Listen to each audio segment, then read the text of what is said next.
8 राज्यों के मुख्यमंत्रियों के साथ मैराथन बैठक के बाद प्रधानमंत्री नरेंद्र मोदी का ये संबोधन सुन रहे थे आप, जिसमें वैक्सीन को लेकर कई महत्वपूर्ण बातें यहां पर प्रधानमंत्री ने सामने रखी। उन्होंने कहा कि कुछ लोग वैक्सीन को लेकर सियासत कर रहे हैं, लेकिन जरूरत इस वक्त इस महामारी से लड़ने की है। वैक्सीन कब तक आएगी ये वैज्ञानिक तय करेंगे, वैज्ञानिक जांच होगी, उसे परखा जाएगा वैक्सीन को, तब ये लोगों तक मुहैया होगी। कितनी डोजेज इसकी दी जाएंगी, कीमत इसकी क्या होगी, ये अभी तय करना बाकी है। लेकिन महत्वपूर्ण इस वक्त ये है कि राज्य एक दूसरे के साथ मिलकर काम करें, इस महामारी से लोगों की जान बचाएं। जो मृत्यु दर है वो 1% से कम रखा जाए, जो संक्रमण दर है वो 5% से कम रखा जाए, इसी दायरे में रहे, ये हमारा फोकस होना चाहिए। यहां पर प्रधानमंत्री नरेंद्र मोदी ने साफ तौर पर कहा कि कई ऐसे देश हैं, कई ऐसे इस वक्त मुल्क हैं जहां पर महामारी ने पैर पसारने शुरू कर दिए, और ऐसा भारत में ना हो ये अब देखना होगा। और कैसे ये सुनिश्चित किया जाए, इस पर हमारा फोकस रहना चाहिए। लोगों को बेहतर वैक्सीन मुहैया कराएं, हर राज्य के हर स्तर पर, हर सूबे तक ये वैक्सीन पहुंचे, इस पर हमारा जोर होना चाहिए। इसके लिए रोड मैप तैयार करने की जरूरत है।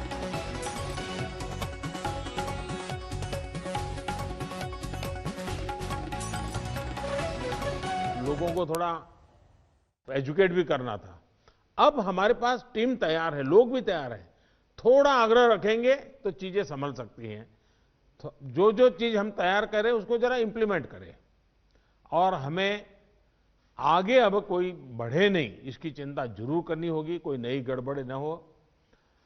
आपदा के गहरे समंदर से हम निकले हैं, ये हम मान के चले। इतना बड़ा देश, दुनिया मानती थी कि भारत तो नहीं संभल पाएगा। आपदा के गहरे समंदर से हम निकलकर हम किनारे की तरफ बढ़ रहे हैं। हम सभी के साथ वो पुरानी जो एक शेर शायरी चलती है, ऐसा न हो जाए कि हमारी किश्ती भी वहां डूबी जहां पानी कम था। ये स्थिति हमें नहीं आने देनी है। साथियों, आज हम दुनिया भर में देख रहे हैं कि जिन देशों में कोरोना कम हो रहा था, आपको पूरा चार्ट बताया कैसे तेजी से संक्रमण फैल रहा है। हमारे यहां भी कुछ राज्यों में ये ट्रेंड चिंताजनक है ही है। इसलिए हम सभी को, शासन प्रशासन को पहले से अधिक सतर्क रहने की जरूरत है। हमें ट्रांसमिशन को कम करने के लिए अपने प्रयासों को जरा और गति देनी होगी। टेस्टिंग हो, कंफर्मेशन, कॉन्टैक्ट ट्रेसिंग, डेटा, इन सारी जुड़ी किसी भी तरह की कमी को हमें सर्वोच्च प्राथमिकता देते हुए उसको ठीक करना होगा। पॉजिटिविटी रेट को 5% के दायरे में लाना ही होगा। और मैं मानता हूं छोटी छोटी इकाइयों पर कहिए कि भाई 1 क्यों बढ़ा, आधा क्यों बढ़ा, 2 क्यों बढ़ा।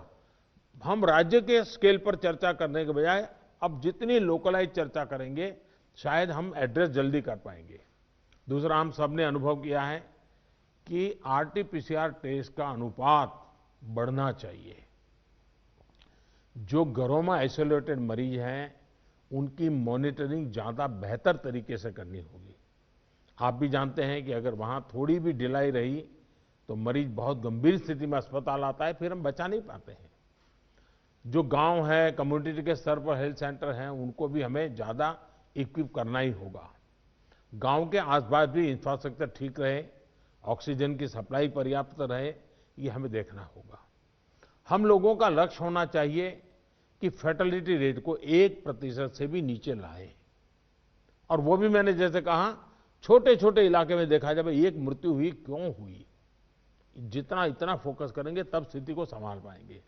और सबसे बड़ी बात, जागरूकता अभियानों में कोई कमी ना आए। कोरोना से बचाव के लिए जो जरूरी मैसेजिंग है, इसके लिए समाज को जोड़े रखना होगा।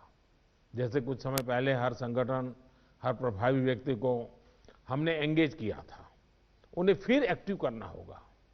साथियों, आप भली भांति परिचित हैं कि कोरोना की वैक्सीन को लेकर इंटरनेशनली और नेशनली किस तरह की खबरें आ रही हैं।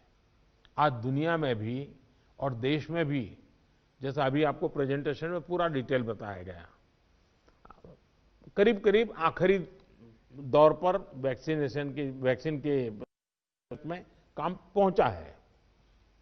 भारत सरकार हर डेवलपमेंट पर बारीकी से नजर रखे हुए हैं, हम सबके संपर्क में भी हैं और अभी ये तय नहीं है कि वैक्सीन की 1 डोज होगी, 2 डोज होगी या 3 डोज होगी। ये भी तय नहीं है कि इसकी कीमत कितनी होगी, उसकी कीमत कितनी होगी, ये कैसे होगी। यानी अभी भी इन सारी चीजों के सवालों के जवाब हमारे पास नहीं है, क्योंकि जो इसके वाले हैं, दुनिया में जिस प्रकार के कॉरपोरेट वर्ल्ड भी है, उनका भी एक कंपटीशन है, दुनिया के देशों के भी अपने अपने डिप्लोमेटिक इंटरेस्ट होते हैं, WHO से भी हमें इंतजार करना पड़ता है। तो हमें ये इन चीजों को वैश्विक संदर्भ में ही आगे बढ़ना पड़ेगा। हम इंडियन डेवलपर्स और मैन्युफैक्चरर के साथ भी हमारी जो भी टीम काम कर रही है पूरी तरह संपर्क में है, जो प्राथमिकता दी है। अब वैक्सीन आने के बाद भी हमारी प्राथमिकता यही होगी कि सभी तक कोरोना की वैक्सीन पहुंचे, उसमें तो कोई विवाद हो ही नहीं सकता है। लेकिन कोरोना की वैक्सीन से जुड़े भारत का अभियान अपने हर नागरिक के लिए एक प्रकार से नेशनल कमिटमेंट की तरह है। इतना बड़ा टीकाकरण अभियान स्मूथ हो, सिस्टमैटिक हो और सस्टेन हो, ये लंबा चलने वाला है। हम सभी को, हर सरकार को, हर संगठन को एकजुट होकर के कोऑर्डिनेशन के साथ एक टीम के रूप में काम करना ही पड़ेगा। साथियों, वैक्सीन को लेकर भारत के पास जैसा अनुभव है वो दुनिया के बड़े बड़े देशों को भी नहीं है। हमारे लिए जितनी जरूरी है स्पीड है, उतनी ही जरूरी है सेफ्टी भी है। भारत जो भी वैक्सीन अपने नागरिकों को देगा वो हर वैज्ञानिक कसौटी पर खरी होगी। जहां तक वैक्सीन के डिस्ट्रीब्यूशन की बात है तो उसकी तैयारी भी आप सभी राज्यों के साथ मिलकर के की जा सके रही है। वैक्सीन प्राथमिकता के आधार पर किसे लगाई जाएगी, ये राज्यों के साथ मिलकर के ये मोटा मोटा खाका भी आपके सामने रखा है कि भाई अगर इस प्रकार से WHO ने जो कहा है हम चलते हैं तो अच्छा है, लेकिन फिर भी ये निर्णय तो हम सब मिलकर के ही करेंगे। उनके सुझाव का महत्व इसमें बहुत रहेगा, क्योंकि आखिरकार उनको अंदाज है कि उनके राज्य में ये कैसे होगा। हमें कितनी अतिरिक्त कोल्ड स्टोरेज की जरूरत रहेगी, मुझे लगता है कि राज्यों ने इस पर अभी बल देकर के व्यवस्थाएं खड़ी कर देना शुरू कर देना चाहिए। कहां कहां संभव हो गए, उसके पैरामीटर्स क्या हो गए, उस पर हमें यहां से सूचनाएं तो डिपार्टमेंट को चली गई है, लेकिन इसको अब इम्प्लीमेंट करने के हमने रेडी रखना पड़ेगा। और जरूरत पड़ी तो अतिरिक्त सप्लाई भी सुनिश्चित की जाएगी और इसका विस्तृत प्लान बहुत जल्द ही राज्य सरकारों के साथ मिलकर के तय कर दिया जाएगा। हमारी राज्यों की और केंद्र की टीम साथ लगातार वो बातचीत कर रहे हैं, काम चल रहा है। केंद्र सरकार ने राज्यों से कुछ समय पहले आग्रह किया था कि स्टेट लेवल पर एक स्टीयरिंग कमेटी एवं स्टेट और डिस्ट्रिक्ट लेवल पर टास्क फोर्स का, और मैं तो चाहूंगा कि ब्लॉक लेवल तक हम जितना जल्दी ये व्यवस्थाएं खड़ी करेंगे और किसी न किसी एक व्यक्ति को काम देना पड़ेगा। इन कमेटियों की रेगुलर बैठकें हो, उनकी ट्रेनिंग हो, उनकी मॉनिटरिंग हो, और जो ऑनलाइन ट्रेनिंग होती है वो भी शुरू हो। हमें हमारा रोजमर्रा के काम के साथ कोरोना से लड़ते लड़ते भी इस एक व्यवस्था को भी विकसित तुरंत करना पड़ेगा, ये मेरा आग्रह रहेगा। जो कुछ सवाल आपने कहे हैं, कौन सी वैक्सीन कितनी कीमत में आएगी ये भी तय नहीं है। मूल भारतीय वैक्सीन अभी 2 मैदान में आगे हैं, लेकिन बाहर के साथ मिलकर के हमारे लोग काम कर रहे हैं। दुनिया में जो वैक्सीन बन रही हैं वे भी मैन्युफैक्चरिंग के लिए भारत को के लोगों के साथ ही बात कर रहे हैं, कंपनियों के साथ। लेकिन इन सारे विषयों में हम जानते हैं कि 20 साल से मान लीजिए कोई दवाई पॉपुलर हुई है, 20 साल से लाखों लोग उसका उपयोग कर रहे हैं, लेकिन कुछ लोगों को उसका रिएक्शन आता है, आज भी आता है, 20 साल के बाद भी आता है। तो ऐसा इसमें भी संभव है। निर्णय वैज्ञानिक तराजू पर ही तोला जाना चाहिए। निर्णय उसकी जो अथॉरिटीज हैं उन अथॉरिटीज के सर्टिफाइड व्यवस्था से ही होनी चाहिए। हम लोग समाज जीवन की चिंता करते हैं, लेकिन हम सब जानते हैं कि हम कोई वैज्ञानिक नहीं है। हम इसकी एक्सपर्टाइज हमारी नहीं है।